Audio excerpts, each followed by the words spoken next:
Bueno, un poquito brevemente les voy a contar un poco la génesis del libro.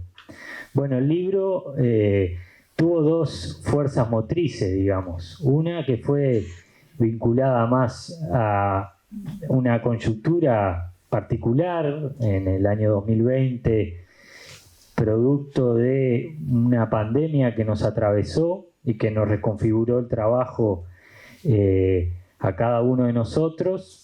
Éramos un grupo diverso y bueno, tuvimos que reconfigurar en este ámbito del que decía del espacio interdisciplinario una estrategia diversa de poder reconfigurar ese trabajo que veníamos haciendo, porque bueno, nos llevaba a las casas frente a esta situación de emergencia. Y bueno, frente a esa oportunidad surgió también la necesidad que veíamos que no había un libro del campo de los estudios sociales agrarios tan diverso en un momento histórico del Uruguay que atravesaba cambios profundos. Entonces, esa fue la otra fuerza, que fue más de contenido y pienso. Y bueno, y de ahí el desafío con los coordinadores y María Inés, de bueno, discutir un poco el contenido, la estructura, y bueno, y hacer una convocatoria a colegas que trabajan la temática, y además un diferencial de que muchos somos de una nueva generación, digamos, ¿no? Muchos estudiamos afuera, y bueno, y teníamos investigaciones que veníamos realizando y que era necesario, bueno, condensarlas en este trabajo. Entonces esas fueron un poco las ideas y las fuerzas que llevaron a este camino que lleva durante 2 años y que bueno, que hoy estamos presentando. Entonces, bueno, como verán, el libro tiene 8 grandes sesiones, ¿no? La primera, empresarios y terratenientes, una segunda parte que habla más de los trabajadoras y trabajadores y los sindicatos agrarios, la producción familiar, el tema de las mujeres rurales, que es algo que veíamos que es un tema emergente que se necesitaba abordar, la cuestión de la tierra, siempre atravesada en la historia de los estudios sociales agrarios, la producción del territorio, el tema ambiental y el tema de la ciencia y la tecnología. Entonces esas son como las 8 grandes secciones que tiene el libro, además de una presentación y una introducción por parte de los coordinadores. Y nosotros pensamos que era un libro que tenía que apuntar a un público objetivo de interés general, pero con un énfasis más hacia el tema estudiantil. Entonces creemos que es un libro en ese sentido de referencia porque reúne varias investigaciones de varios colegas que han sistematizado en los últimos 20 años los cambios agrarios en el Uruguay profundo. Y bueno, sin más, voy a pasar a presentar a los comentaristas. Primero va a ir Martín, ¿no? Martín fue profesor de Economía Agraria de la Universidad de la República, docente investigador de esa universidad y de CIEDUR, funcionario de la FAO y de la OIT y consultor de esas y otras instituciones internacionales. Fue director de OPIPA, del Ministerio de Ganadería del 2005 al 2010 y escribe regularmente en el digital Va de Nuevo y esporádicamente en otros medios. Así que muchas gracias, Martín, por tu presencia hoy, esta tarde con nosotros. Gracias, Mauricio. Realmente muy agradecido que me hayan invitado a un comentario, a un libro sobre un tema que me apasiona desde hace tiempo. Ustedes se pueden imaginar cuánto tiempo, ya me ven. Y aparentemente fue un periplo largo, porque encontrar a una persona, porque según me dijeron eran tantos los autores que encontrar a alguien que más o menos supiera algo de eso, bueno, pero llegaron a mí y yo estoy muy agradecido. sintetizo un poco lo de Mauricio. Los autores se concentraron en el análisis, la evaluación, la crítica de las transformaciones recientes que ha ocurrido en el mundo agrario desde la perspectiva de las ciencias sociales. Y trataron de llegar a un público más general del que podían llegar con las numerosas publicaciones de los mismos autores que respaldan a este trabajo. Creo que llegaron a un resultado satisfactorio en el sentido ese de actualidad, de hablar de esas transformaciones y al mismo tiempo de hacerlo de un modo, de una comunicación accesible, aunque tiene sus páginas también, unas cuantas páginas, pero eso es inevitable cuando se quiere comunicar tanto contenido.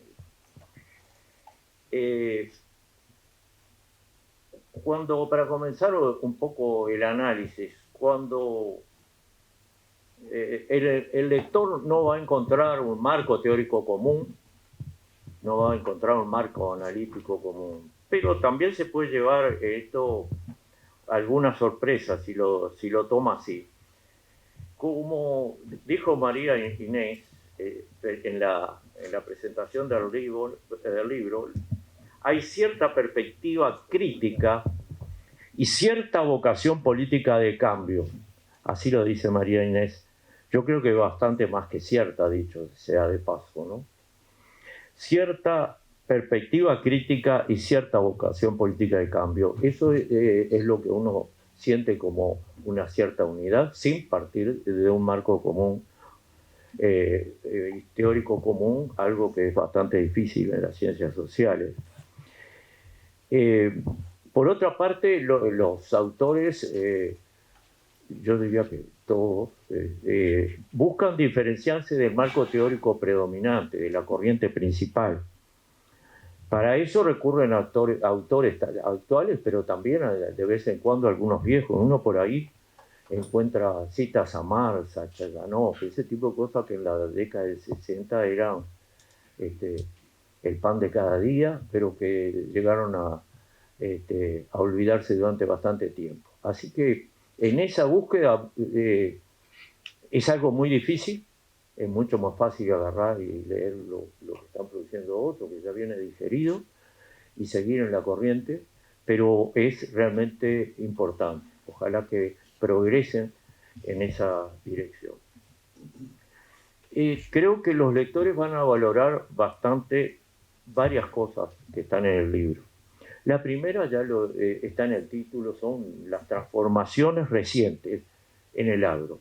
El agro sigue siendo un sector importante de la actividad del Uruguay, y en primer lugar, y las transformaciones recientes son numerosas. Casi todos los que estamos acá, si no todos, podemos señalar muchas de esas transformaciones significativas, como la aceleración de la concentración, la extranjerización, la disminución de la población activa, la disminución de la población dispersa y de la población rural en general, etcétera, etcétera, que conforman un cuadro de transformación que es necesario que sea analizado con el mayor rigor posible para no quedarse en una historia descontextualizado. El segundo aspecto es la variedad de temas. Realmente, justamente es una compilación, pero de numerosos artículos, creo que más de 20, y de distintas disciplinas de las ciencias sociales. Yo creo que esto es enriquecedor respecto a las limitaciones que puede tener una obra de 2 o 3 autores.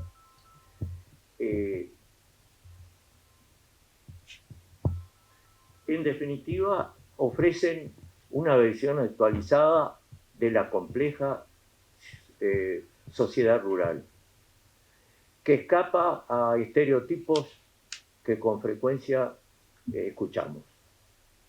El estereotipo urbano, donde dice, bueno, son una cantidad de gente que anda en las camionetas, trabaja de vez en cuando y protesta mucho. Eso, en cierta medida, eso es tributario, es casi como reconocer que un sector del empresariado rural, que es, rural nacional, es el representante de todo el agro y de la sociedad rural. Cuando vemos entonces los artículos, vamos a distinguir la riqueza que tiene esa sociedad rural. De todos modos, como mencionan más de uno de ellos, es cierto que cuando hablamos de los valores y actitudes e ideas, hay una hegemonía de un sector empresarial sobre el resto. Esto está vinculado, es uno de los tantos factores que inciden en la baja penetración de la sindicalización en el medio rural. Hay otros factores, pero esa penetración es aún muy pequeña después de 15 años de gobierno del Frente Amplio, donde el campo se hizo orégano, particularmente a partir de mayo del 2004, donde se convoca a consejos de salarios rurales por primera vez en la historia, sin que existieran sindicatos poderosos, etcétera, etcétera. Una cosa realmente excepcional. Y como ustedes saben, sin consejos de salario, lo que pueden hacer los sindicatos es se limita mucho. De modo que la contracara de esto es el creer que solo los productores rurales generan riqueza. Y esto tiene más de un siglo de historia, bastante más de un siglo de historia. Martínez Lamas lo llamaba la bomba de succión urbana, porque unos producían y otros consumían. De ahí en adelante, si pasamos por el agrarismo de Nardone o por los discursos de Un Solo Uruguay, encontramos el mismo estereotipo. Unos trabajan y los otros consumen. Estereotipos negativos para la integración del país, porque en definitiva todos formamos el país y negamos a una parte de ese país un papel. El libro, entonces, al analizar con detalle esa sociedad agraria, nos hace pasar por alto particularmente el estereotipo urbano, viendo la diversidad de cualquier punto de vista que hay en el medio agrario.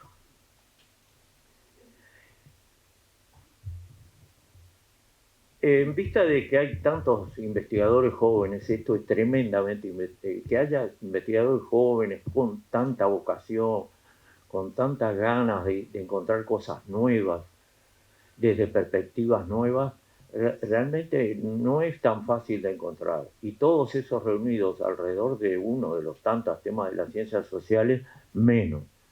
Hoy las cosas van muy por el lado del mercado, y creo que los que se dedican a esa cosa, no diría que están enfrentados al mercado, pero no van tampoco en la corriente. Eso me lleva a plantear algunas cosas de futuro,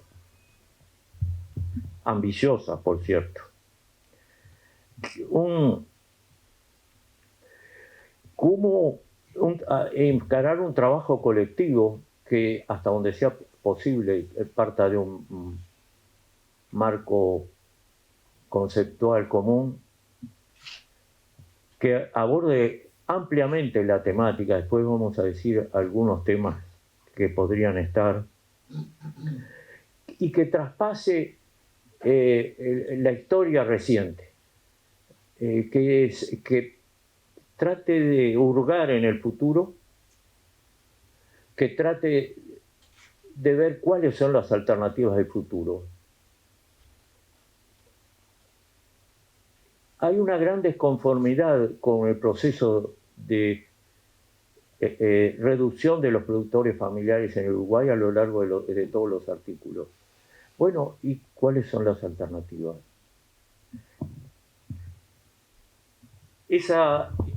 Un trabajo de ese tipo tiene como condiciones, y eso seguramente estamos de acuerdo todos, que el proceso empiece durante la propia elaboración del trabajo, en contacto con todos los actores posibles, y que en donde el libro es solamente un punto de inicio para otra etapa de confrontación con la sociedad. Capaz que se puede hacer algo de eso sobre superando las posibilidades que tuvieron hitos como el Uruguay Rural, dirigido por Juan Pablo Terra, un extraordinario trabajo sobre la realidad social, impresionante. Y paralelamente el trabajo de diagnóstico agropecuario de la CIDE. Yo diría que quienes elaboraron esos trabajos y los autores de nuestro libro comparten una visión crítica sobre la realidad. Bien, yo creo que ahora se está en condiciones de ir bastante más allá. Hay muchos más conocimientos, más gente investigando, más fuentes de información, más posibilidades de recabar datos originales. Y en materia de temática, quisiera mencionar algunas. El papel de las políticas públicas nos faltó un poco. Y ahí yo tengo media culpa porque Gabriel me ofreció y yo de vago nomás. Porque algo, y ahora me arrepiento viéndolo, pero bueno. Exactamente, pero vayan, denme 20 páginas. Ese es un déficit que, según María Inés en la introducción, es la principal ausencia. Creo que es importante. No quiere decir que no esté tratado, pero está tratado parcialmente y no centralmente. Profundizar en las relaciones de poder en la sociedad agraria. Creo que hay un déficit general, porque yo he preguntado, a ver, ¿quién estudia el poder? Tenemos un instituto, tenemos politólogos y todo, y las respuestas que me han dado, capaz que estoy desactualizado, pero uno piensa que los politólogos estudian las relaciones de poder, bueno, uno ve que estudian los partidos, las elecciones, etcétera, pero me parece que hay un poco de déficit. Creo que hay que ver el poder agrario, tenemos que ver si la oligarquía agraria, ya que estamos retomando cosas viejas, existe o no, o hay que darle un requiem. Yo escribí ahí en ese famoso mensuario digital ya de nuevo, que seguramente todos leen, un artículo donde fundamento por qué esa oligarquía no está. Y muy sintéticamente, los grandes terratenientes, para empezar, ya ahora en conjunto tenemos un sector extranjero poderosísimo, pero no en el agro, en las exportaciones mucho más. En el agro son 15% de la tierra. En las exportaciones son el 2/3 de las exportaciones. Pasaron de 1/3 a 2/3. Tenemos que los bancos, la presencia en los bancos de los grandes propietarios era muy importante. Ahora no, en todo el sector financiero, en la banca en particular, es o estatal o extranjera. En la industria su presencia permanece en algunos grupos. Hay en un libro recomendable que es Los de Arriba, que describe estos grupos, tenemos grupos como Mailos, etcétera, que permanecen con un pie agrario y otro en otras actividades. Pero vale la pena tomar ese tema. Vale la pena, me parece, tomar el tema de la reforma agraria. Si le damos un entierro, que sea un entierro de lujo. Le podemos poner flores, pero nos llenamos tanto la boca con los viejos, ¿no? Porque los otros ya no hablan. Pero con el tema de la reforma agraria, si hay que darle, no vamos a llevarlo a un cementerio coqueto ir a enterrarlo o no.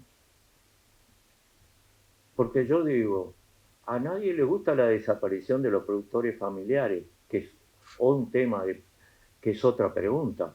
¿Por qué desaparecen? ¿Y qué alternativas tienen? ¿Y cuál es la alternativa? Porque si nos quedamos ahí, no vamos muy lejos. Tenemos que decir, ¿cuáles son las alternativas? Yo, en el caso de los productores familiares, bueno, esta pregunta me la hago siempre, décadas. La última vez que me la hice me metí hace muy poco, con los lecheros, que es una actividad que además la tenemos tan conocida, tan bien medido todo, esa tendencia a la desaparición, 80, 100 productores por año, etcétera, etcétera. ¿Y en qué me metí? En ver cuáles eran las innovaciones más promisorias internacionalmente y los sesgos que tenían en cuanto al cultivo. Un minuto, perfecto. Y eso por una parte, y ver las tendencias en otros países. Nueva Zelanda está escapando un poco de la tendencia general, pero el resultado, que nunca lo comuniqué ni nada, no era muy auspicioso. No era fácil revertir la tendencia a la concentración. Bueno, termino expresando mi satisfacción con estos trabajos de estos jóvenes investigadores comprometidos con el tema agrario y creo que también con una sociedad mejor para todos los uruguayos. Quienes están interesados en conocer los temas de la sociedad rural y no a leer una colección inmensa de trabajos, pero sí a conocer más sobre esa realidad, creo que encontrarán en el libro una lectura satisfactoria. Y lo último que quería decir, y yo les adelanté que era lo más importante, es que compren el libro. No se lo pidan a los autores, ni impidan que le manden la versión electrónica. Creo que vale la pena, ¿eh? Gracias.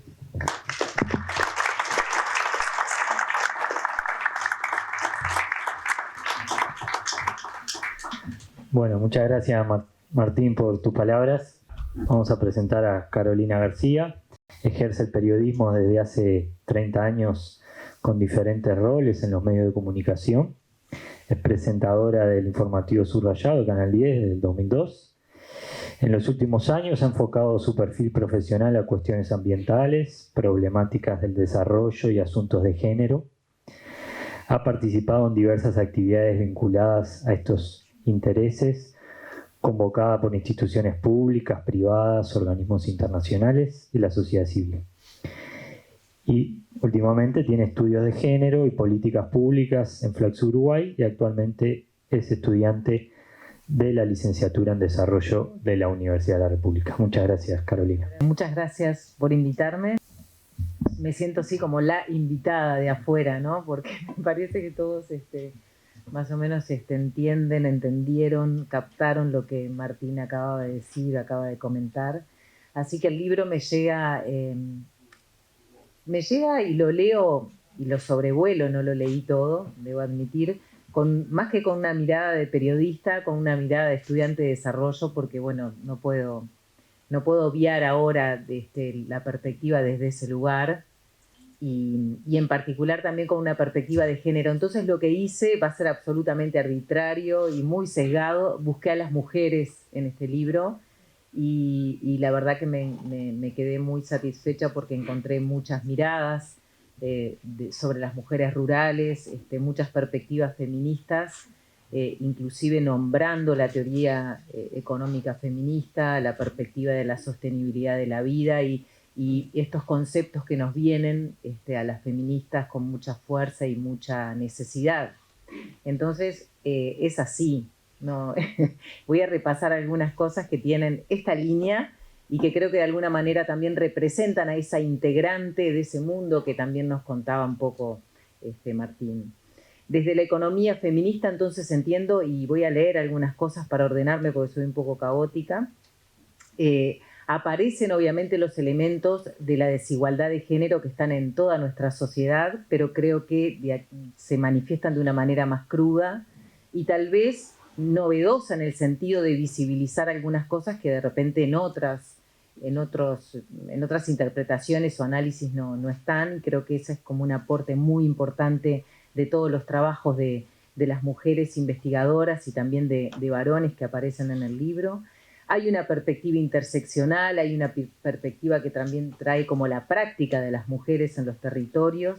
Voy a leer específicamente algo que dicen en Miradas Feministas del Trabajo Asalariado y el Sindicalismo Rural del Uruguay. Las condiciones de opresión múltiples que se entretejen en las vidas de las mujeres rurales y cómo estas desigualdades resultan funcionales para mantener bajo el costo de la mano de obra en el sector agroindustrial.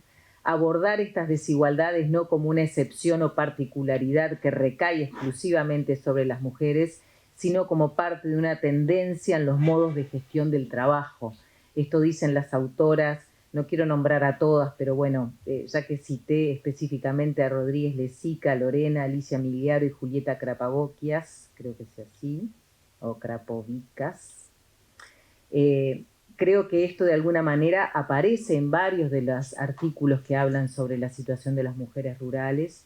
Aparecen datos cualitativos y cuantitativos muy específicos sobre las tareas que cumplen las mujeres en el medio rural, la precarización, la tercerización que afecta más a las mujeres que a los varones, el trabajo asalariado de las mujeres que tiende a subregistrarse, porque en el caso de las mujeres, de la ganadería, las mujeres no están en las estadísticas, en general aparecen como colaboradoras de sus maridos, como empleadas domésticas de las estancias, cuando en realidad realizan tareas agropecuarias. Bueno, ahora comienza un censo que tal vez coloca a la mujer en otro lugar en el mundo rural y productivo. En el rubro de trabajos afrales o jornaleros también es más intensa la tarea de las mujeres y se vinculan con rubros típicamente femeninos, feminizados, ¿no? Sí, hay discursos muy interesantes sobre relatos de las propias mujeres que hablan de cómo de repente en la lechería son las encargadas en las huacheras, porque allí donde se alimentan a las terneras se considera que este tipo de trabajo, que es de cuidados, es encarado de manera más eficiente por las mujeres naturalmente capacitadas. Bueno, esto de los cuidados atraviesa también la producción agropecuaria y para mí en realidad también fue una novedad encontrarme con estos relatos. Hay otra mirada que habla muy específicamente sobre lo que está en jaque en las mujeres rurales, que es su autonomía. Y después de decir todo esto, parece bastante evidente, pero Paula Florit lo analiza muy bien desde la perspectiva de la pérdida de las capacidades de las mujeres, de la imposibilidad de tener capacidades para tomar decisiones sobre sus propias trayectorias de vida, también por esa división sexual del trabajo, que es muy clara en el medio rural, del trabajo no remunerado e invisibilizado. Hay sesgos sexistas en todo el acceso al trabajo en el sector y hay un relato de una mujer de Artigas que habla de cómo las mujeres no podían manejar el tractor porque les decían que el tractor era una cuestión para hombres y ella todavía dice además, ¿no?, que en el tractor había ciertos privilegios porque por lo menos hay aire acondicionado, algo que obviamente en la tarea del campo las mujeres no tienen. Hay una reducida inserción laboral que se combina con la ausencia de activos en las mujeres. Aparece también, obviamente, los términos de la titularidad de la tierra, el control de la producción, todo esto obviamente no corresponde a las mujeres.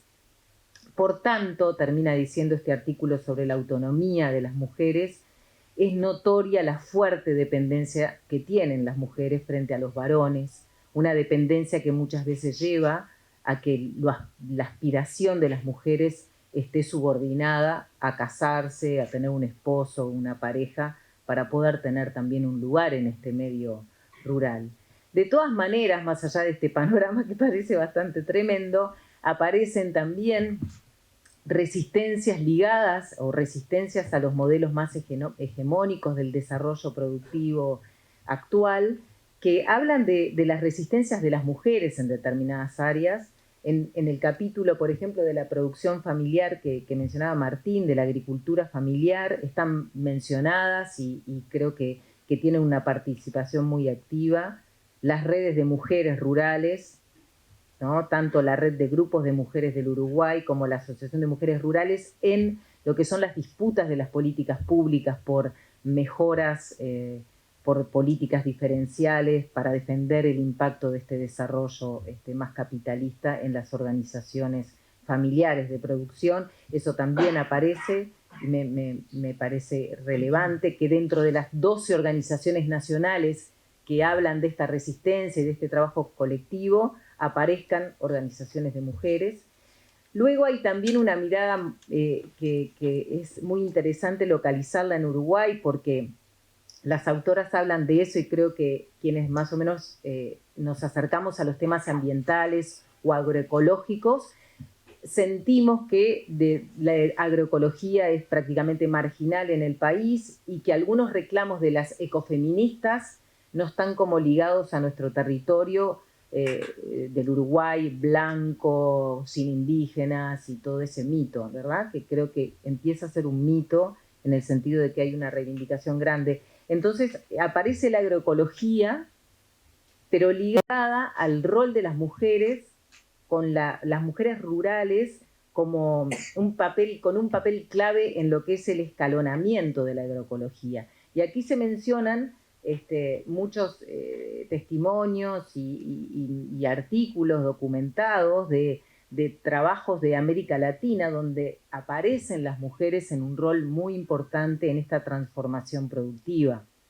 que ofrece la agroecología. Entonces voy a citar algo para darle como más cuerpo a esto. A la inversa que en los sistemas convencionales en los que los varones controlan los insumos y productos, en los sistemas agroecológicos la carga laboral es mayor y se requiere un mayor nivel de conocimientos para el manejo de los agroecosistemas. Esto implica abordar las relaciones de poder dentro y fuera de los hogares y trabajar sobre las inequidades de género en temas como violencia doméstica, división del trabajo y control sobre los recursos productivos. Esto creo que es como sustancial y al menos también creo que es muy rico para entender cómo puede ser el proceso de la agroecología y cómo se puede estar dando el proceso de la agroecología aquí en nuestro país.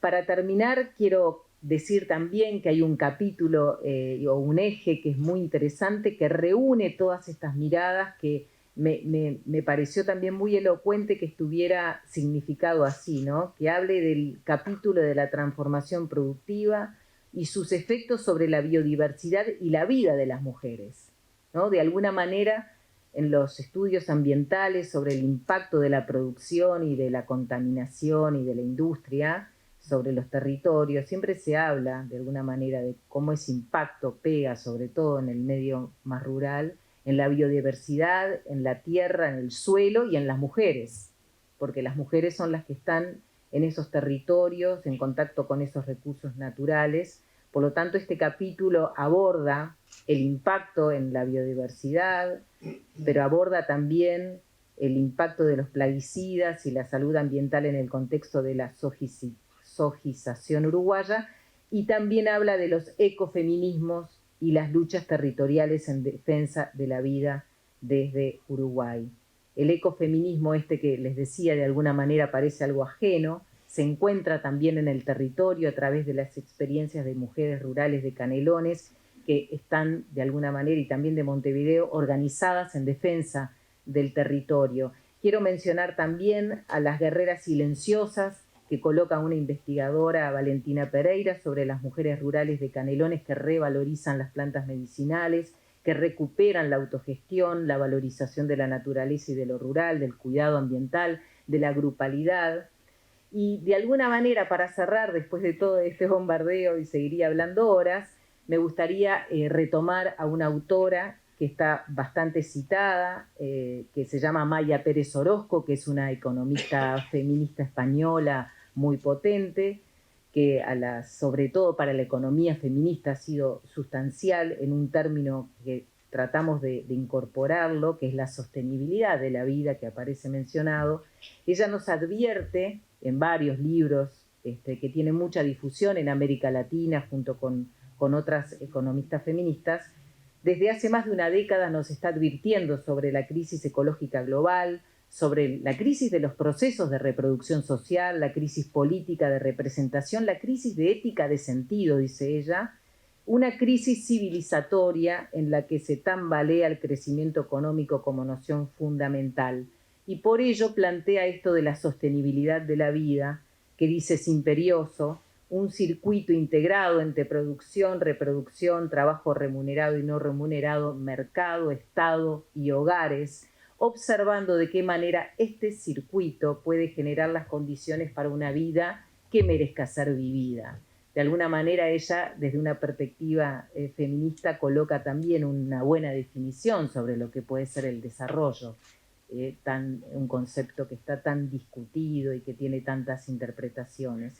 Y ella nos dice que no es el fin de la historia, es el comienzo de una historia distinta y todos y todas esperamos que sea mejor.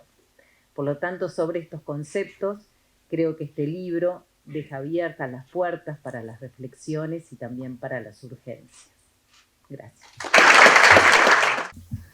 Bueno, yo quería complementar al final, y además de agradecer pila a Martín y a Carolina, estudiante de la Universidad de la República, y creo que ahí en sus aportes y lo que estudió probablemente muchos quedaron sorprendidos y sorprendidas. Cuando le invitamos fue en ese sentido, más allá de su lugar en los medios de comunicación, también la seguimos mucho de lo que aporta en el conocimiento, en la reflexión y el pensar y cuestionar también, y creo, bueno, estuvo buenísimo la complementariedad de los dos panelistas. Me parece que está bueno en los tiempos actuales también reivindicar el aporte de la Universidad de la República. En este libro, que somos como 20 y algo de investigadores, somos todos de la Universidad de la República, de 7 u 8 servicios.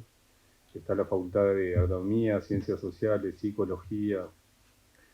Hay centros regionales de Rivera y Tacuarembó, también de la universidad. Veterinaria, no me acuerdo, Economía, Ciencias. O sea, son 7 u 8 servicios de la universidad, 20 y pico de investigadores. Hay como 8, 9, 10 disciplinas. Hay historia, agronomía, psicología, sociología, biología, psicología, geografía, historia, economía.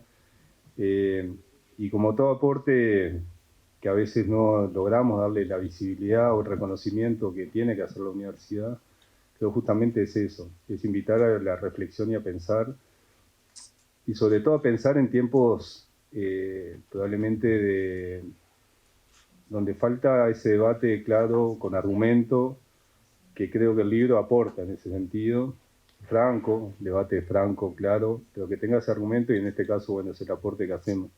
Entendemos que es un libro que justamente es para los estudiantes, y así lo pensamos como docentes que somos, en esa cuestión que tenemos los trabajadores de la universidad, que somos docentes, investigadores, trabajamos en extensión, en gestión, pero entendemos también que es un aporte al sistema político y a los políticos y políticas.